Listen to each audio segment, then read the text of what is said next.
Israel ಭೀಕರ ದಾಳಿ ನಡೆಸಿದೆ. ಟೆಹರಾನ್ನಲ್ಲಿ ನಡೀತಾ ಇದ್ದ ರ್ಯಾಲಿ ವೇಳೆ ಮಿಸೈಲ್ಗಳಿಂದ ದಾಳಿ ನಡೆಸಲಾಗಿದೆ. ಅಲ್ ಖುದ್ಸ್ ದಿನದ ಅಂಗವಾಗಿ ರ್ಯಾಲಿ ನಡೆಸಲಾಗ್ತಾ ಇತ್ತು. ಸದ್ಯ ಭೀಕರ ದಾಳಿಯಲ್ಲಿ ಹಲವರು ಸಾವನ್ನಪ್ಪಿರುವ ಸಾಧ್ಯತೆ ಇದೆ.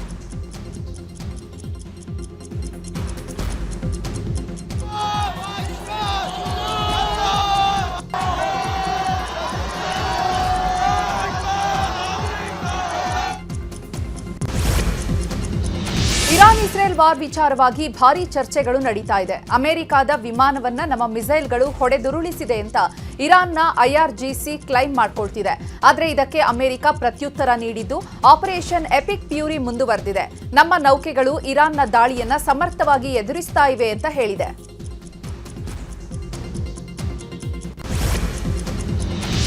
ಅಮೆರಿಕಾಗೆ ಇರಾನ್ ಸರಿಯಾಗಿಯೇ ಟಕ್ಕರ್ ಕೊಡ್ತಿದೆ. ಅಮೆರಿಕದ KC-135 ಸ್ಟ್ರಾಟೋ ಟ್ಯಾಂಕರ್ ವಿಮಾನ ಇರಾಕ್ನಲ್ಲಿ ಪತನಗೊಂಡಿತು. ಅಮೆರಿಕದ ಮಿಲಿಟರಿ ಕಮಾಂಡರ್ ಸೆಂಟರ್ ಈ ವಿಚಾರವನ್ನು ಖಚಿತಪಡಿಸಿತ್ತು. ಇನ್ನು ಅಮೆರಿಕಾಗೆ ಸೇರಿದ ಒಟ್ಟು 2 ಟ್ಯಾಂಕರ್ ಇರಾಕ್ನಲ್ಲಿ ಪತನಗೊಂಡಿದೆ ಎನ್ನಲಾಗ್ತಾ ಇದೆ. ಆದರೆ ಈ ವಿಚಾರದ ಬಗ್ಗೆ ಇರಾಕ್ ಹೇಳೋದೇ ಬೇರೆ. ಅಮೆರಿಕದ ಯುದ್ಧ ವಿಮಾನ ಪತನಗೊಂಡಿಲ್ಲ, ಬದಲಾಗಿ ನಾವೇ ಯುದ್ಧ ವಿಮಾನವನ್ನ ಹೊಡೆದುರುಳಿಸಿದ್ದೇವೆ ಅಂತ ಹೇಳಿದೆ. ಇನ್ನು ಈವರೆಗೆ ಒಟ್ಟು 4 ಯುದ್ಧ ವಿಮಾನಗಳು ಅಮೆರಿಕಾಗೆ ನಷ್ಟವಾಗಿದೆ.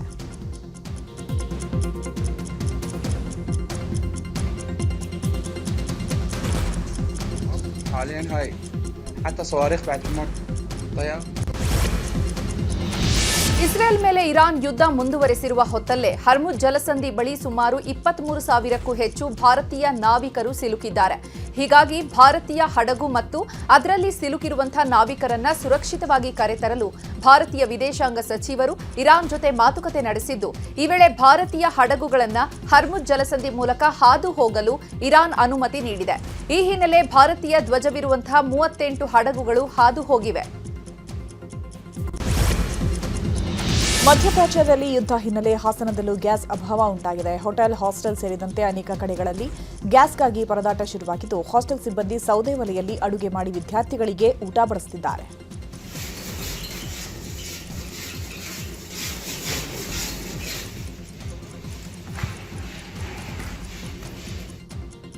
ಇನ್ನು ಚಿತ್ರದುರ್ಗದಲ್ಲೂ ಗ್ಯಾಸ್ ಸಿಲಿಂಡರ್ ವ್ಯತ್ಯಯವಾಗಿದ್ದು, ಗ್ಯಾಸ್ ಸಿಲಿಂಡರ್ ಸಿಗದೆ ಹೋಟೆಲ್ ಉದ್ಯಮಕ್ಕೆ ಪೆಟ್ಟು ಬಿದ್ದಿದೆ. ಹೋಟೆಲ್ ಮಾಲೀಕರು ವಾಣಿಜ್ಯ ಗ್ಯಾಸ್ ಸಿಲಿಂಡರ್ ಸಿಗದೆ ಪರದಾಡಿದ್ದಾರೆ. ಸಿಲಿಂಡರ್ ಇಲ್ಲದೆ ಕಟ್ಟಿಗೆ ಒಲೆಯಲ್ಲೇ ಹೋಟೆಲ್ ಮಾಲೀಕರು ಅಡುಗೆ ತಯಾರಿಗೆ ಮುಂದಾಗಿದ್ದಾರೆ.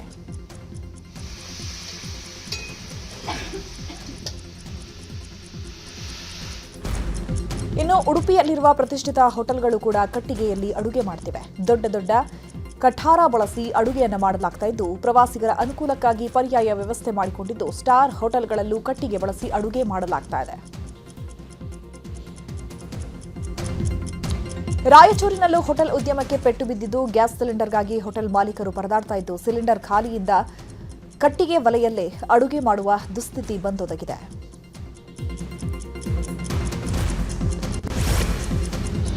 ಮಧ್ಯಪ್ರಾಚ್ಯದಲ್ಲಿ ಯುದ್ಧ ನಿಲ್ಲುವಂತೆ ಕಾಣ್ತಾ ಇಲ್ಲ. ಹೀಗಾಗಿ ಚಾಮರಾಜನಗರದಲ್ಲಿ 4 ಗ್ಯಾಸ್ ಬಂಕ್ಗಳು ಬಂದ್ ಆಗಿವೆ.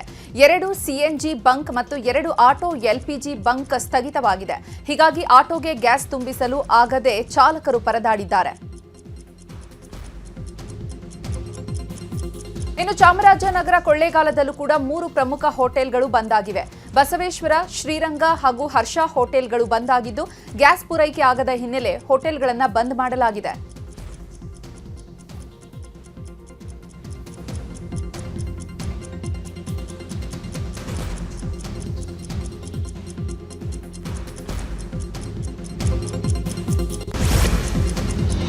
ಆಟೋ LPG ಬೆಲೆ ಹೆಚ್ಚಳ ಖಂಡಿಸಿ ಹುಬ್ಬಳ್ಳಿಯ ಚೆನ್ನಮ್ಮ ವೃತ್ತದಲ್ಲಿ ಆಟೋ ಚಾಲಕರಿಂದ ಪ್ರತಿಭಟನೆ ನಡೆಸಲಾಗಿದೆ. ಆಟೋ ಸಿಲಿಂಡರ್ಗೆ ಪೂಜೆ ಮಾಡಿ ಪ್ರತಿಭಟನಾಕಾರರು ಆಕ್ರೋಶವನ್ನು ವ್ಯಕ್ತಪಡಿಸಿದ್ದಾರೆ. ಕೂಡಲೇ ಅವ್ಯವಸ್ಥೆ ಸರಿಪಡಿಸುವಂತೆ ಆಟೋ ಚಾಲಕರು ಆಗ್ರಹಿಸಿದ್ದಾರೆ.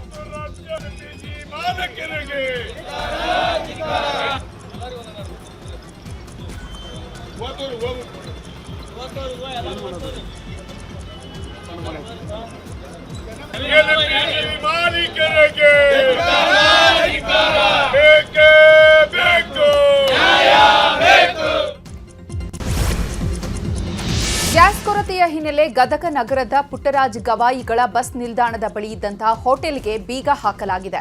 ಸಿಲಿಂಡರ್ ಸಿಗದ ಹಿನ್ನೆಲೆ ಹೋಟೆಲ್ ಬಂದ್ ಮಾಡಿದ್ದು, ಪ್ರಯಾಣಿಕರು ಊಟ ಸಿಗದೆ ಪರದಾಡಿದ್ದಾರೆ. ಇನ್ನು ಚಿಕ್ಕೋಡಿಯಲ್ಲೂ ಕೂಡ ಹೋಟೆಲ್ ಉದ್ಯಮಕ್ಕೆ ಪೆಟ್ಟು ಬಿದ್ದಿದೆ. ನಾಳೆ ಗ್ಯಾಸ್ ಸಿಗದೆ ಹೋದ್ರೆ ಹೋಟೆಲ್ ಬಂದ್ ಮಾಡಲು ಮಾಲೀಕರು ನಿರ್ಧರಿಸಿದ್ದಾರೆ. ಸದ್ಯಕ್ಕೆ 1 ದಿನಕ್ಕೆ ಆಗುವಷ್ಟು ಮಾತ್ರ ಗ್ಯಾಸ್ ಇದೆ. ಹೀಗಾಗಿ ನಾಳೆ ಸಿಲಿಂಡರ್ ಸಿಗದೆ ಹೋದ್ರೆ ಹೋಟೆಲ್ ಬಂದ್ ಮಾಡುವುದಾಗಿ ಹೋಟೆಲ್ ಮಾಲೀಕರು ನಿರ್ಧರಿಸಿದ್ದಾರೆ. ಕೂಡ ಸ್ಲೋ ಆಗಿ ಕಮ್ಮಿ ಮಾಡ್ತಾ ಇದ್ದೀವಿ. ಕಮ್ಮಿ ಮಾಡಿದರೂ ಕೂಡ ನಮಗದು ಸಫಿಷಿಯೆಂಟ್ ಅನಿಸಲ್ಲ, ವರ್ಕೌಟ್ ಆಗುತ್ತೋ ಇಲ್ಲೋ ಗೊತ್ತಿಲ್ಲ. ಆಮೇಲೆ ಇವಾಗ ನಾಳೆಯಿಂದ ನಾವು ದೋಸೆ ಬಟ್ಟಿ ಬಂದ್ ಮಾಡ್ತಾ ಇದ್ದೀವಿ. ಯಾಕಂತಂದ್ರೆ ಮೇಜರ್ ದೋಸೆ ಬಟ್ಟಿನೇ ಕನ್ಸಂಪ್ಷನ್ ಜಾಸ್ತಿ ಆಗುತ್ತೆ. ಡೈಲಿ 1 ಗ್ಯಾಸ್ ಮಿನಿಮಮ್ ದೋಸೆ ಬಟ್ಟಿಗೆ ಹೋಗುತ್ತೆ. ಅದೇ ನೋಡ್ತಾ ಇದ್ದೀವಿ, ನಾವೆಲ್ಲ ಪ್ಲ್ಯಾನ್ ಮಾಡ್ತಾ ಇದ್ದೀವಿ. ಹೋಟೆಲ್ ಮಾಲೀಕರೆಲ್ಲ ನಾವು ಕುಡ್ಕೊಂಡು ಪ್ಲ್ಯಾನ್ ಮಾಡ್ತಾ ಇದ್ವಿ ಏನು ಮಾಡಬೇಕಂತೇಳಿ. ಸೊ ನಮ್ಮದು ಒಂದು ಬೇಡಿಕೆ ಅಂತಂದರೆ ಗ್ಯಾಸ್ ಎಷ್ಟು ಈಸಿ ನಮಗೆ ಅವೈಲೇಬಲ್ ಆಗುತ್ತೋ ಹೋಟೆಲ್ ರನ್ ಮಾಡೋಕ್ಕೂ ನಮ್ಗೆ ಅಷ್ಟು ಅನುಕೂಲ ಆಗುತ್ತೆ. ಇಲ್ಲ ಅಂತಂದರೆ ನಾವು ಬೇರೆ ಡಿಸಿಷನ್ ಏನೂ ಮಾಡೋಕ್ಕಾಗಲ್ಲ.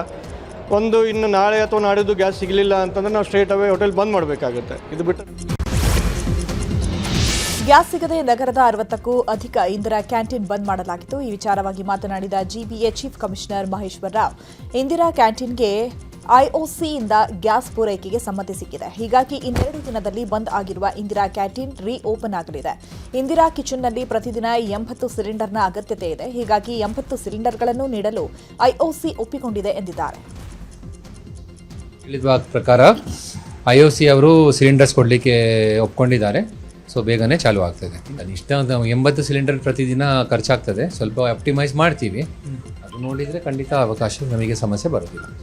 ಅದರ ಜೊತೆಗೆ ಏನಾದರೂ ಪೆಂಡಿಂಗ್ ಇದ್ದರೆ ಅದರ ತಕ್ಷಣವೇ ಕ್ಲಿಯರ್ ಮಾಡಿಸಿ ಎಲ್ಲೆಲ್ಲಿ ಮನೆಗೆ ಗೇಲ್ ಕನೆಕ್ಷನ್ಸ್ ಪೆಂಡಿಂಗ್ ಇದೆ ಅದು ಸಹ ಕೊಟ್ಬಿಡೋಣ. ಯಾಕಂದರೆ ಫ್ಯೂಚರ್ನಲ್ಲಿ ಸಮಸ್ಯೆ ಬರಬಾರ್ದು.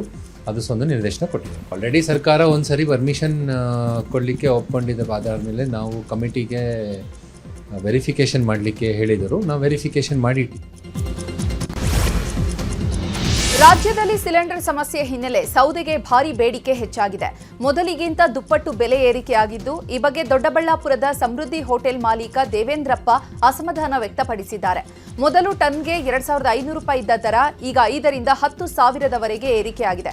ಸೌದೆ ಕೂಡ ಸರಿಯಾದ ಸಮಯಕ್ಕೆ ಸಿಗ್ತಾ ಇಲ್ಲ ಅಂತ ಕಿಡಿಕಾರಿದ್ದಾರೆ. ಮಧ್ಯಪ್ರಾಚ್ಯ ಯುದ್ಧದ ಎಫೆಕ್ಟ್ ಹಿನ್ನೆಲೆ ಪುತ್ತೂರಿನ ಮಹಾಲಿಂಗೇಶ್ವರ ದೇವಸ್ಥಾನದಲ್ಲಿ ಕಟ್ಟಿಗೆ ಸ್ಟಾಕ್ ಮಾಡಲು ಸಿದ್ಧತೆ ಮಾಡಿಕೊಳ್ಳಲಾಗಿದೆ. ಈಗಾಗಲೇ 3 ಲೋಡ್ ಕಟ್ಟಿಗೆ ತಯಾರಿಸಲಾಗಿದ್ದು, ಭಕ್ತರಿಗೆ ಪ್ರತಿದಿನ ಅನ್ನದಾನ ಸೇವೆಗೆ ಕಟ್ಟಿಗೆ ಬಳಸಲಾಗ್ತಾ ಇದೆ. ಕಟ್ಟಿಗೆ ಒಲೆಯನ್ನು ಸಿದ್ಧಪಡಿಸಿ ಆಹಾರ ತಯಾರಿ ಮಾಡ್ತಾ ಇದ್ದು, ಇನ್ನಷ್ಟು ಕಟ್ಟಿಗೆಯನ್ನು ಕಾಣಿಕೆಯಾಗಿ ನೀಡುವಂತೆ ಭಕ್ತರಿಗೆ ದೇಗುಲ ಆಡಳಿತ ಮಂಡಳಿ ಮನವಿ ಮಾಡಿದೆ.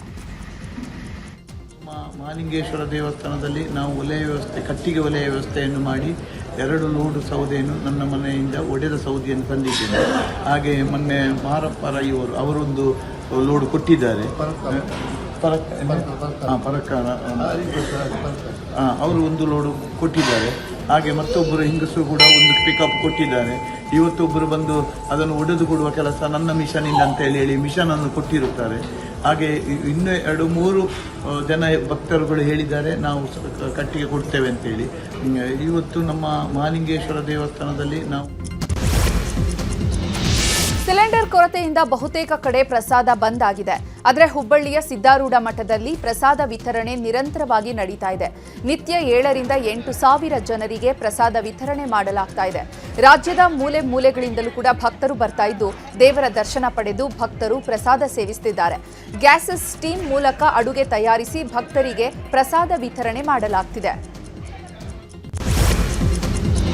ಅಡುಗೆ ಅನಿಲ ಸಿಲಿಂಡರ್ ಪೂರೈಕೆಯಲ್ಲಿ ವ್ಯತ್ಯಯ ಹಿನ್ನೆಲೆ ಕೋಲಾರದಲ್ಲಿ ಅಕ್ರಮವಾಗಿ ಸಿಲಿಂಡರ್ ಸೇಲ್ ಮಾಡಲಾಗ್ತಾ ಇದೆ. 1 ಕೆಜಿಗೆ 250 ರೂಪಾಯಿಯಿಂದ 280 ರೂಪಾಯಿಗೆ ಬ್ಲಾಕ್ನಲ್ಲಿ ಮಾರಾಟ ಮಾಡಲಾಗ್ತಾ ಇದೆ. ಹೋಟೆಲ್ಗಳಿಗೆ ಪೂರೈಕೆ ಆಗಬೇಕಿದ್ದ ಸಿಲಿಂಡರ್ಗಳು ಕಾಳಸಂತೆಯಲ್ಲಿ ಮಾರಾಟವಾಗ್ತಾ ಇದ್ದು, ನ್ಯೂಸ್ 18 ಕನ್ನಡದ ರಿಯಾಲಿಟಿ ಚೆಕ್ನಲ್ಲಿ ಕಾಳಸಂತೆಯ ಕರಾಳ ಒಂದು ಘಟನೆ ಬಯಲಾಗಿದೆ.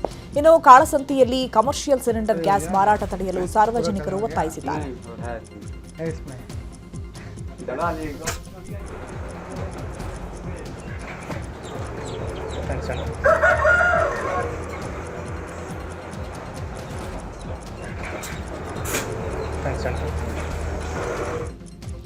ಇನ್ನು ಕೋಲಾರದಲ್ಲಿ ಗ್ಯಾಸ್ ಅಭಾವವನ್ನೇ ದುರುಳರು ಬಂಡವಾಳ ಮಾಡಿಕೊಂಡಿದ್ದಾರೆ. ಕೆಜಿಎಫ್ನಲ್ಲಿ ಅಕ್ರಮ ಗ್ಯಾಸ್ ರೀಫಿಲ್ಲಿಂಗ್ ಸೆಂಟರ್ಗಳು ತಲೆಗೆತ್ತಿವೆ. ಅಕ್ರಮ ಗ್ಯಾಸ್ ರೀಫಿಲ್ಲಿಂಗ್ ಅಡ್ಡೆ ಮೇಲೆ ಪೊಲೀಸರು ದಾಳಿ ಮಾಡಿದ್ದು, ರೀಫಿಲ್ಲಿಂಗ್ ಬಳಸ್ತಾ ಇದ್ದಂತಹ 2 ಗ್ಯಾಸ್ ಸಿಲಿಂಡರ್ ವಶಕ್ಕೆ ಪಡೆದುಕೊಂಡಿದ್ದಾರೆ.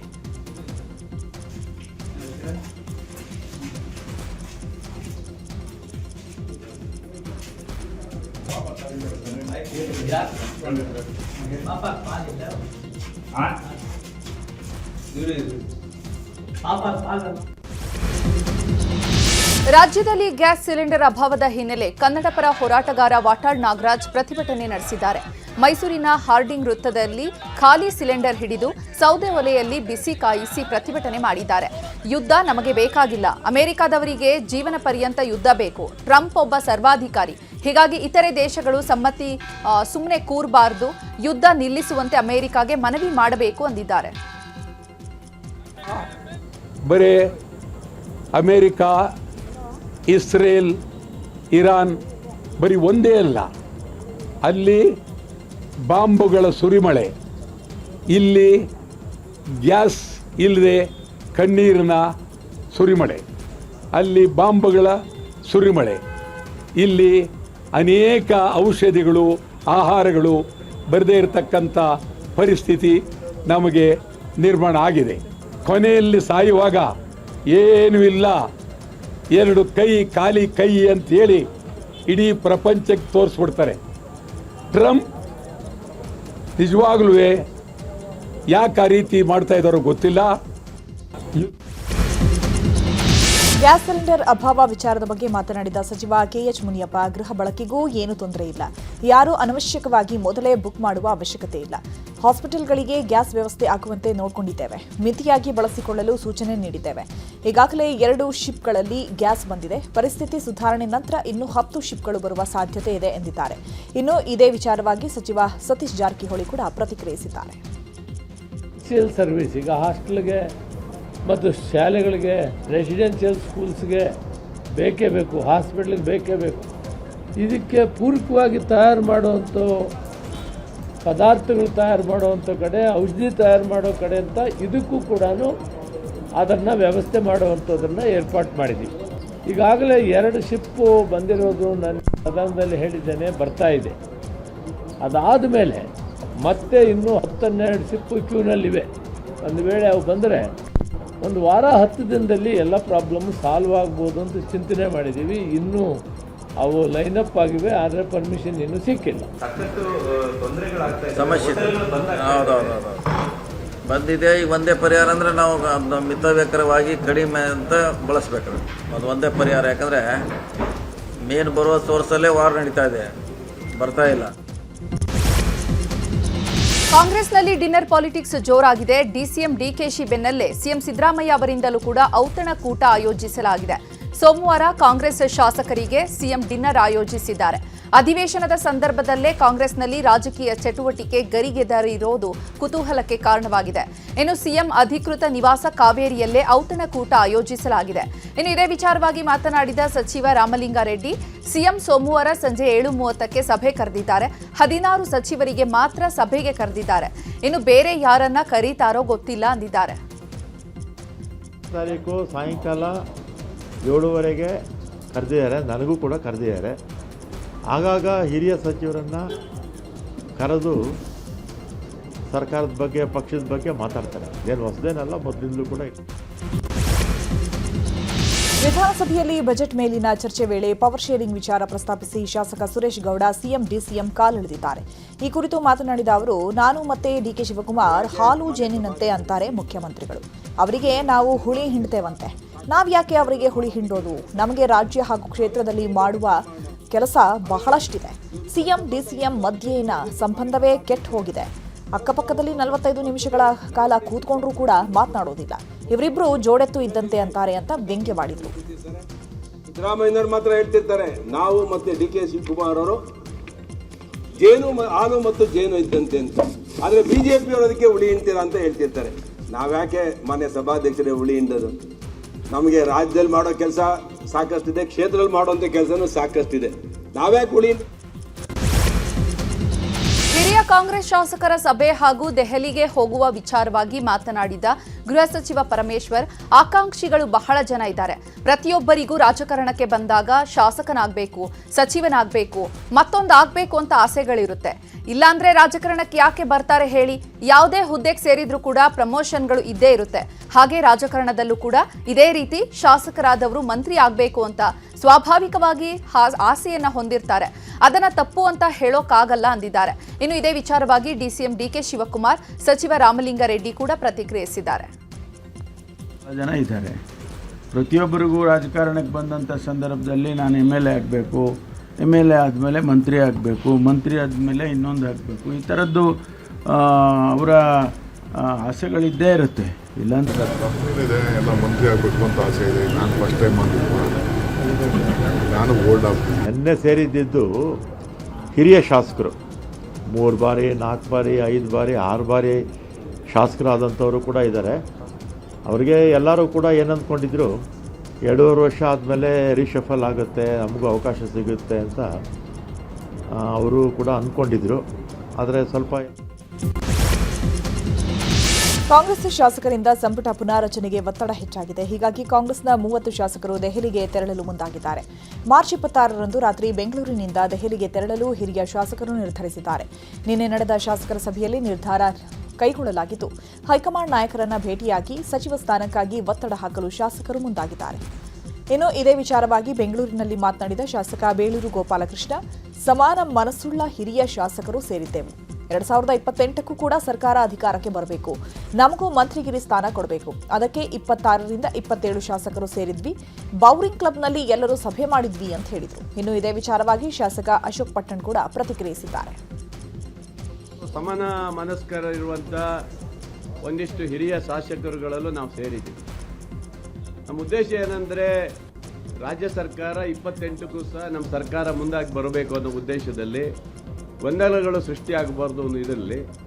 ಹಾಗೆ ನಾವು ಸಹ ಸುಮಾರು 3 ಸರಿ 4 ಸರಿ 5 ಸರಿ ಗೆದ್ದಿರುವಂಥ ಸೀನಿಯರ್ಗಳಿರೋದ್ರಿಂದ ನಮಗೂ ಸಹ ಮಂತ್ರಿ ಸ್ಥಾನವನ್ನು ಕಲ್ಪಿಸಿಕೊಡ್ಬೇಕು ಅನ್ನೋದು ನಮ್ಮೆಲ್ಲರೂ ಚರ್ಚೆ ಮಾಡಿದ್ವಿ. ಎಲ್ಲರ ಬಗ್ಗೆ ಇಲ್ಲ, ಕೆಲವ್ರ ಬಗ್ಗೆ ಅಸಮಾಧಾನ ಇದೆ. ಎಲ್ಲ ಮಂತ್ರಿಗಳು ಚೆನ್ನಾಗಿ ಕೆಲಸ ಮಾಡ್ತಾರೆ ಅಂತೇನಿಲ್ಲ, ಅರ್ಧಕ್ಕರ್ಧ ಜನ ಚೆನ್ನಾಗಿ ಕೆಲಸ ಮಾಡ್ತಾರೆ. ಆದ್ದರಿಂದ ನಮಗೆಲ್ಲ 2.5 ವರ್ಷ ಆಗೋಯ್ತು, ಈಗ ಅಲ್ಲಿ 3 ವರ್ಷ ಆಗ್ತಾ ಬಂತು. ದಯವಿಟ್ಟು ಆದಷ್ಟು ಬೇಗನೆ ಸಂಪುಟ ಪುನರ್ರಚನೆ ಮಾಡಿ ನಮಗೆಲ್ಲ 3 ಟರ್ಮಿಂದ ಮೇಲೆ ಹೋದವರು 3, 4, 5, 6 ಎಲ್ಲ ಸುಮಾರು 34 ಜನ ಇದ್ದೀವಿ.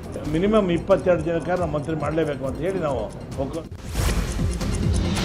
ಬಜೆಟ್ ವಿಚಾರವಾಗಿ ಇಕ್ಬಾಲ್ ಹುಸೇನ್ ಹೇಳಿಕೆಯ ವಿಚಾರವಾಗಿ ಮಾತನಾಡಿದ ಶಾಸಕ ಬೇಳೂರು ಗೋಪಾಲಕೃಷ್ಣ, 5 ಬೆರಳು ಕೂಡ ಸಮನಾಗಿ ಇರೋದಿಲ್ಲ, ಅವರವರ ಅಭಿಪ್ರಾಯ ಅವರು ಹೇಳ್ತಾರೆ. ಶಾಸಕ ಇಕ್ಬಾಲ್ ಪಕ್ಷದಿಂದ ಹೊರಗೆ ಹಾಕಿದ್ರೆ ಒಳ್ಳೆಯದಾಗುತ್ತೆ ಎಂದಿದ್ದಾರೆ. ಇನ್ನು ಇದೇ ಹೇಳಿಕೆಯ ವಿಚಾರವಾಗಿ ಮಾತನಾಡಿದ ಗೃಹ ಸಚಿವ ಪರಮೇಶ್ವರ್, ನಾವೇನೇ ಮಾತನಾಡಿದ್ರೂ ಕೂಡ ವ್ಯಕ್ತಿಗಳಾಗಿ ಮಾತ್ರ ಇರ್ತೇವೆ, ನಮ್ಮ ಅಭಿಪ್ರಾಯಗಳನ್ನ ತಿಳಿಸ್ತೇವೆ. ಅಭಿಪ್ರಾಯವನ್ನ ತಿಳಿಸುವ ಸಂದರ್ಭದಲ್ಲಿ ಪಕ್ಷದ ಇತಿಮಿತಿಯ ಒಳಗೆ ನೀಡಿದ್ರೆ ಏನೂ ಆಗೋದಿಲ್ಲ. ಪಕ್ಷದ ಇತಿಮಿತಿಯನ್ನ ಮೀರಿ ಹೇಳಿಕೆ ನೀಡಿದ್ರೆ ಹೈಕಮಾಂಡ್ ಗಮನಿಸ್ತಾರೆ ಎಂದಿದ್ದಾರೆ. ಇನ್ನು ಇದೇ ವಿಚಾರವಾಗಿ ಡಿಸಿಎಂ ಡಿಕೆಶಿ ಕೂಡ ಪ್ರತಿಕ್ರಿಯಿಸಿದ್ದಾರೆ. ಇನ್ನು ತಮ್ಮ ಹೇಳಿಕೆಯ ವಿಚಾರವಾಗಿ ಸ್ಪಷ್ಟನೆ ನೀಡಿದ ಶಾಸಕ ಇಕ್ಬಾಲ್ ಹುಸೇನ್, ನಾನು ಒಬ್ಬ ಜನಪ್ರತಿನಿಧಿ, IAS KAS ಅಧಿಕಾರಿ ಅಲ್ಲ. ಜನ ಮತ ಕೊಟ್ಟು ಸ್ಥಾನ ಮಾನ ಕೊಟ್ಟಿದ್ದಾರೆ. ಜನರ ಬಗ್ಗೆ ನಾನು ಆಲೋಚನೆ ಮಾಡಬೇಕು. ಸಿಎಂ ನನ್ನ ಮನವಿಗೆ ಸ್ಪಂದನೆ ಮಾಡಿಲ್ಲ, ನನಗೆ ಸಮಾಧಾನ ಇಲ್ಲ ಅಂದಿದ್ದಾರೆ. ಅದರಲ್ಲಿ ತಪ್ಪೇನಿದೆ ಅಂದಿದ್ದಾರೆ. ಮನವಿಗೆ ಸ್ಪಂದನೆ ಮಾಡಿಲ್ಲ, ಅದಕ್ಕೆ ನಾನು ಹೇಳ್ತೀನಿ. ನಾನು ಮನವಿ ಮಾಡಿದ್ದೀನಿ, ನನ್ನ ಕಷ್ಟ ಸುಖ ಹೇಳ್ಕೊಂಡಿದ್ದೀನಿ. ನನ್ನ ಹಾಲು ಹವಾಲನ್ನ ಅಲ್ಲಿರುವಂಥ ವಸ್ತುಸ್ಥಿತಿನ ಅವರಿಗೆ 10 ಸಲ ಹೇಳಿದ್ದೀನಿ. ಸೊ ನನ್ನ ಕ್ಷೇತ್ರದ ಬಗ್ಗೆ ನಾನು ಮಾತಾಡ್ತೀನಿ, ನನಗೆ ಸಮಾಧಾನ ಇಲ್ಲ ಅಂತ ಹೇಳ್ತೀನಿ. ಅದರಲ್ಲಿ ತಪ್ಪೇನಿದೆ? ನಾನು ರಾಜ್ಯದ ಬಗ್ಗೆ ಮಾತಾಡಲಿಲ್ಲ, ನಾನು ನನ್ನ ಕ್ಷೇತ್ರದ ಬಗ್ಗೆ ನಾನು ಮಾತಾಡ್ತಾ ಇದ್ದೀನಿ. ನೀವು ಕೊಟ್ಟಿರುವಂಥ ಮತಕ್ಕೆ, ನಿಮ್ಮ ಶ್ರಮಕ್ಕೆ, ನಿಮ್ಮ ಹೋರಾಟಕ್ಕೆ, ನಿಮ್ಮ ಬೆವರಿಗೇನೆ ಬೆಲೆ ಇದೆ ಅಂತ ಹೇಳಲ್ಲ, ಇಲ್ಲ ಬೇಡ ಅಂತ ಹೇಳೋಣ. ಒಡಿಶಾ ರಾಜ್ಯಸಭೆ ಚುನಾವಣೆಯಲ್ಲಿ ಅಡ್ಡ ಮತದಾನದ ಭೀತಿ ಎದುರಾಗಿದೆ. ಮಾರ್ಚ್ 16ರಂದು ಚುನಾವಣೆ ನಡೆಯಲಿದೆ. ಇನ್ನು ಅಡ್ಡ ಮತದಾನದ ಭೀತಿಯಿಂದಾಗಿ ಒಡಿಶಾದ ಕೈ ಶಾಸಕರು ಬಿಡದಿಯ ವಂಡರ್ಲಾ ರೆಸಾರ್ಟ್ಗೆ ಆಗಮಿಸುತ್ತಿದ್ದಾರೆ. 16ಕ್ಕೂ ಅಧಿಕ ಶಾಸಕರು ರಾಜ್ಯಕ್ಕೆ ಬಂದಿದ್ದಾರೆ ಎನ್ನಲಾಗಿದ್ದು, ರೆಸಾರ್ಟ್ ಸುತ್ತ ಪೊಲೀಸ್ ಭದ್ರತೆ ಒದಗಿಸಲಾಗಿದ್ದು, ರೆಸಾರ್ಟ್ ಒಳಗೆ ಬೇರೆಯವರಿಗೆ ಪ್ರವೇಶವನ್ನು ನಿಷೇಧಿಸಲಾಗಿದೆ. ಇನ್ನು ಬಿಡದಿಯ ವಂಡರ್ಲಾ ರೆಸಾರ್ಟ್ಗೆ ಡಿಕೆಶಿ ಬಂದಿದ್ದಾರೆ. ರಾಜಕೀಯ ಚುನಾವಣೆ ಕುರಿತು ಶಾಸಕರ ಜೊತೆ ಚರ್ಚೆ ನಡೆಸುತ್ತಿದ್ದಾರೆ. ಕಾರ್ಖಾನೆಯ ಧೂಳಿನಿಂದ ಬಾಧಿತವಾದ ಕೊಪ್ಪಳದ ಹಿರೇಬಗನಾಳ ಗ್ರಾಮಕ್ಕೆ ಇವತ್ತು ರಾಜ್ಯ ಪರಿಸರ ಮಾಲಿನ್ಯ ನಿಯಂತ್ರಣ ಮಂಡಳಿಯ ಅಧ್ಯಕ್ಷ ನರೇಂದ್ರ ಸ್ವಾಮಿ ಭೇಟಿ ನೀಡಿದ್ದಾರೆ. ಕಾರ್ಖಾನೆಗಳಿಂದ ಆಗುತ್ತಿರುವ ಪರಿಸರ ಹಾನಿ, ದೈಹಿಕವಾಗಿ ರೋಗ, ಬೆಳೆ ಹಾನಿಯ ಬಗ್ಗೆ ಗ್ರಾಮಸ್ಥರಿಂದ ಮಾಹಿತಿ ಪಡೆದುಕೊಂಡಿದ್ದಾರೆ. ಲಂಚ ಪಡೆಯುತ್ತಿದ್ದಾಗಲೇ ಲೋಕ ಬಲೆಗೆ ವಿಎಸ್ ಸಂತೋಷ್ ಮ್ಯಾಗೇರಿ ಬಿದ್ದಿದ್ದಾರೆ. ದಾಖಲಾತಿ ಬದಲಾವಣೆಗಾಗಿ ರಾಮನಗರದ ಪೂಜರ್ ಎನ್ನುವರಿಂದ 18,000 ಬೇಡಿಕೆ ಇಟ್ಟಿದ್ರು. ಇವತ್ತು 13,000 ಲಂಚ ಪಡೆಯುವಾಗ ಲೋಕಾಯುಕ್ತ ಬಲೆಗೆ ಬಿದ್ದಿದ್ದಾರೆ. ಕಬ್ಬಿನ ಬಾಕಿ ಬಿಲ್ಗಾಗಿ ರೈತರು ಬೆಳಗಾವಿಯ ನಿಜಲಿಂಗಪ್ಪ ಸಕ್ಕರೆ ಕಾರ್ಖಾನೆ ಆಯುಕ್ತ ಕಚೇರಿಗೆ ಮುತ್ತಿಗೆ ಹಾಕಿದ್ದಾರೆ. ರೈತ ಸಂಘದ ರಾಜ್ಯಾಧ್ಯಕ್ಷ ಚೂನಪ್ಪ ಪೂಜಾರಿ ನೇತೃತ್ವದಲ್ಲಿ ಮುತ್ತಿಗೆ ಹಾಕಿದ್ದು, ಸಕ್ಕರೆ ಕಾರ್ಖಾನೆಗಳಿಂದ 1,000 ಕೋಟಿ ರೂಪಾಯಿಯ ಬಿಲ್ ಬಾಕಿ ಇದೆ. ಬಾಕಿ ಬಿಲ್ ಹಣ ಪಾವತಿಸುವಂತೆ ರೈತರು ಆಗ್ರಹಿಸಿದ್ದಾರೆ. ರೈಲ್ವೆ ಪ್ಲಾಟ್ಫಾರ್ಮ್ ಮೇಲೆ 11 ಕೆಜಿ ಗಾಂಜಾ ಪತ್ತೆಯಾಗಿರುವಂತಹ ಘಟನೆ ಬೆಳಗಾವಿ ಜಿಲ್ಲೆ ಖಾನಾಪುರ ತಾಲೂಕಿನ ಲೋಂಡಾ ರೈಲು ನಿಲ್ದಾಣದಲ್ಲಿ ನಡೆದಿದೆ. ರೈಲು ನಿಲ್ದಾಣದ ಪ್ಲಾಟ್ಫಾರ್ಮ್ ನಂಬರ್ 3ರಲ್ಲಿ ಗಾಂಜಾ ಪತ್ತೆಯಾಗಿದೆ. ರೌಂಡ್ಸ್ನಲ್ಲಿದ್ದ ಅಬಕಾರಿ ಪೊಲೀಸರು 6.5 ಲಕ್ಷ ಮೌಲ್ಯದ 11 ಕೆಜಿ 138 ಗ್ರಾಂ ತೂಕದ ಗಾಂಜಾ ವಶಕ್ಕೆ ಪಡೆದಿದ್ದಾರೆ. ಮೈಸೂರು ಪ್ರವಾಸದಲ್ಲಿರುವ ಸಿಎಂ ಸಿದ್ದರಾಮಯ್ಯ ವರಕೂಡು ಗ್ರಾಮಕ್ಕೆ ಭೇಟಿ ನೀಡಿ ಬೀರೇಶ್ವರ ಸ್ವಾಮಿ ದೇವಸ್ಥಾನ ಉದ್ಘಾಟನೆ ಮಾಡಿದ್ದಾರೆ. ಬಳಿಕ ವೇದಿಕೆ ಕಾರ್ಯಕ್ರಮ ನಡೆದಿದ್ದು, ಈ ವೇಳೆ ಮಾತನಾಡಿದ ಸಿಎಂ ಸಿದ್ದರಾಮಯ್ಯ, ಸಂತೋಷದಿಂದ ದೇವಸ್ಥಾನವನ್ನು ಉದ್ಘಾಟನೆ ಮಾಡಿದ್ದೇನೆ. ಇವತ್ತು ಬೀರೇಶ್ವರ ಜಾತ್ರೆ ನಡೀತಾ ಇದೆ. ಈ ಜಾತ್ರೆಗೆ ಸಿದ್ದರಾಮನ ಹುಂಡಿಯಿಂದಲೂ ಬಂದಿದ್ದಾರೆ. ಭಕ್ತಿ ದೇವರಲ್ಲಿರಬೇಕು, ಯಾರನ್ನೂ ದ್ವೇಷಿಸುವ ಭಕ್ತಿ ಇರಬಾರದು ಅಂತ ಹೇಳಿದ್ದಾರೆ.